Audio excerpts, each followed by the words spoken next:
যে আমি ট্যুরের দেখে ফোন করেছিলাম, আমি একাই থাকবো। একা মেয়েকে ভাড়া দিবেন না কেন? হ্যালো, জি আমি একাই থাকবো। আমি একটা স্কুলে পড়াই। জি না, আমার এখনো বিয়ে হয়নি। বাসা দেবেন না? আসসালামু আলাইকুম। আপনি আনন্দ পার্ক জুনিয়র স্কুলের টিচার না? জি। আমার মেয়ে আশা আপনাদের স্কুলেই পড়ে, যদিও আপনার ক্লাসে না, কিন্তু আমি স্কুলে আপনাকে কয়েকবার দেখেছি। ও আচ্ছা, আপনাকে এদিকে কিছু খুঁজছিলেন? আমি এখানে বাসা খুঁজছিলাম। আমার বাসাটা অনেক দূরে তো, যাতায়াতে অনেক সময় চলে যায়, তাই ভাবছি কাছাকাছি চলে আসবো। এখানে আপনি ভালোবাসাই পাবেন, তবে ভাড়াটা একটু বেশি লাগতে পারে। আমি তো বাবুর জন্য পুরো বাসা নিয়ে বসে আছি, ও দৌড়াদৌড়ি করে, একটা রুম খালি আছে, ভাবছি সাবলেট দিব। চলেন আপনাকে বাসা খুঁজে দিই। না না, আমার পুরো বাসা লাগবে না, আমার শুধু সাবলেটই লাগবে। একা মানুষ তো। ও মা, তাই নাকি? তাহলে তো ভালোই, আমার বাসাটা দেখে না। আপনার বাসায় লোকজন আছে না, সমস্যা হবে না? না না আপা, আমি আর আশা একাই থাকি, এই জন্য সাবলেটের কথা চিন্তা করছি। ওর বাবা তো বেশিরভাগ সময় ঢাকার বাইরেই থাকে। চলেন আপা, আপনার যদি সমস্যা না হয় তাহলে আমার বাসাটা আপনাকে দেখাই, আপনার পছন্দ হয় কিনা। ঠিক আছে আপা ভালোই। তো বাসাতে তো আমি আর বাবুই থাকি, সারাটা ক্ষণ একলা। আপনি আসলে না খুব ভালো হয়, আমি অ্যাটলিস্ট গল্প করার একটা মানুষ পাই। আপা বসেন। ভাড়াটা কেমন হতে পারে?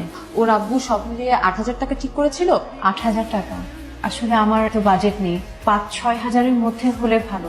ঠিক আছে আপা, আমি ওর বাবার সাথে কথা বলে আপনাকে জানাই। যাচ্ছি, আপনি বসেন, আমি আসছি আপা। হ্যাঁ। আশা খুব দুষ্টুমি হচ্ছে না? না না, হয়েছে? খুব দুষ্টুমি করছেন, আমরা গল্প করছি। আপা একটু নাস্তা করবেন। আপনি এত কষ্ট করতে গেলেন কেন? ও মা, এই প্রথমবার আপনি আমার বাসায় এসেছেন। আশার বাবার সাথে কথা হয়েছে? হ্যাঁ কথা হয়েছে, উঠে পড়ে 6 করিয়ে দিয়ে।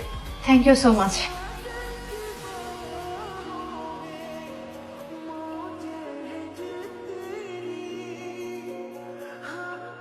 আপনি? আচ্ছা আমার আমি জানতাম না যে এখানে উঠে উঠেছি। না ঠিক আছে না, আমি আমি আসলে নিজের জানতাম না। তুমি কখন আসলে?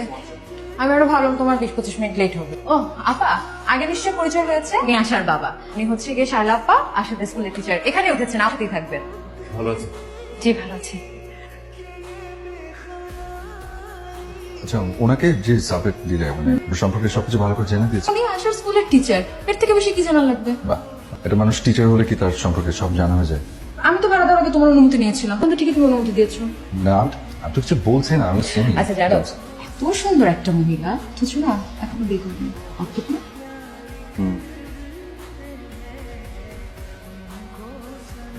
আপা আপনি তো কিছুই নিলেন না, আরেকটা রোজ দেই জানো প্লিজ। আমি খেতে পারছি না।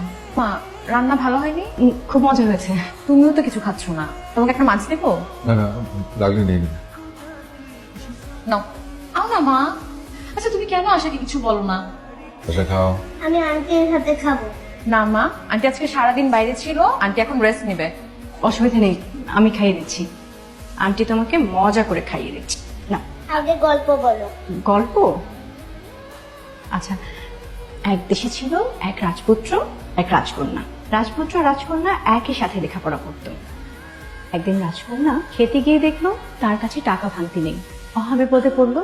সাথে সাথে রাজপুত্রটা তাকে হেল্প করলো টাকা দিয়ে। এখন রাজকন্যা না ওর দিকে তাকিয়ে আছে। রাজপুত্র বলল, তাকিয়ে থেকো না, কাল এসে টাকাটা ফেরত দিয়ে দিও। রাজকন্যা বলল ঠিক আছে। পরদিন রাজকন্যা এসে রাজপুত্রকে খুঁজতে থাকলো, পুরো ক্যান্টিন জুড়ে খুঁজতে থাকলো কিন্তু রাজপুত্রের আর দেখা নেই। অনেক খুঁজেছিল। হ্যাঁ অনেক খুঁজেছিল, কিন্তু রাজপুত্রকে আর পায় না।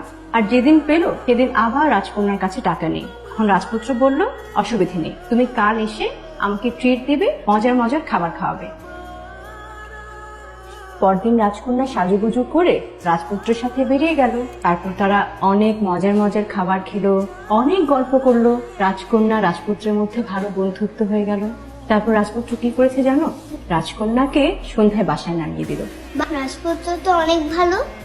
হ্যাঁ মা, রাজপুত্রটা অনেক ভালো। হ্যালো, কই তুমি? এই তো আমি একটু ব্যাংক থেকে বেরোলাম। না শোনো, আমি বের হচ্ছি, আর হচ্ছে গিয়ে শায়লাপাও বাসাতে নেই, আর ঘরের চাবি আমি নিচের ফ্ল্যাটে দিয়ে যাচ্ছি, তুমি নিয়ে ঢুকে যেও। আচ্ছা আমার লেট হয়ে যাচ্ছে, আমি পরে ফোন করবো না। হ্যাঁ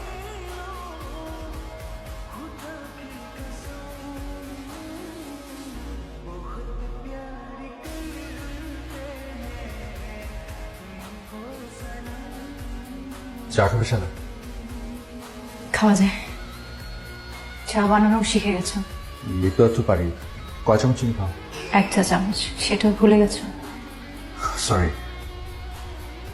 মতির মামার দোকানে 1 চামচ চিনি দিয়ে আমরা খেতাম দুজনে। তোমার মনে আছে তুমি একবার শ্রীমঙ্গল গিয়েছিলে, সেখানকার বাগান থেকে তাজা চা পাতা নিয়ে এসেছিলে, নিজের জন্য না রেখে পুরোটাই আমাকে দিয়ে দিয়েছে। মনে আছে শালা, কিন্তু কিন্তু তোমার সাথে যেভাবে আমার বাসায় দেখা হয়ে যাবে ভাবিনি কখনো। তুমি পালিয়ে চলে গিয়েছিলে, অথচ প্রকৃতি কখন কাকে কার সামনে মুখোমুখি দাঁড় করিয়ে দেয় কেউ জানে না। বাঘের মুখে শিকার করেছে তারা। ভয় পাচ্ছ? না, সমুদ্র পেতেছে শয্যা আর শিশিরে কিসের ভয়। এক বাসাতে যখন আছি আর ভয় পেয়ে কি হবে। বাহ, বেশ ভালো বলেছ। কেন পালিয়েছিলে? সবগুলো প্যাকেট করেছেন? আসলে আসলে এটার কোনো উত্তর নেই আমার কাছে। আর সত্যিটা বললে তুমি কষ্ট পাবে। যে কষ্ট বয়ে বেড়াচ্ছি এর চেয়ে বড় কষ্ট আমার কাছে আর নাই। আমার কিছু করার ছিল না সারা। যে শনিবার তোমার কাছে আমার যাওয়ার কথা, তার আগের দিন মানে শুক্রবার আমার মা তিশাকে নিয়ে ঢাকা চলে আসে। তিশার বাবা প্রচন্ড অসুস্থ অবস্থায় মারা যায় তার আগের সপ্তাহে।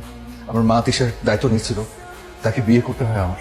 ওটা যে কেমন একটা পরিস্থিতি ছিল আমি তোমাকে বোঝাতে পারবো না। এমন একটা পরিস্থিতি, যে পরিস্থিতিটা আমি এড়াতে পারিনি। আর তিশা সম্পর্কে আমার মাও তো মনে হয়। তাই বলে তুমি আমাকে কিছু জানাবে না? কি হতো, আমি কোন মুখ নিয়ে তোমার সামনে দাঁড়াতাম? এটা মানুষ কখন তার ভালোবাসার মানুষের কাছে নিজেকে লুকিয়ে রাখে, বুঝতে পারো? তিশা কদিন আগে বলছিল মানুষ যাকে মন থেকে চায় সৃষ্টিকর্তা নাকি তাকে পাইয়ে দেন। তাহলে আমাকে কেন না পাইয়ে রাখলেন? আমি কি তোমাকে মন থেকে চাইনি?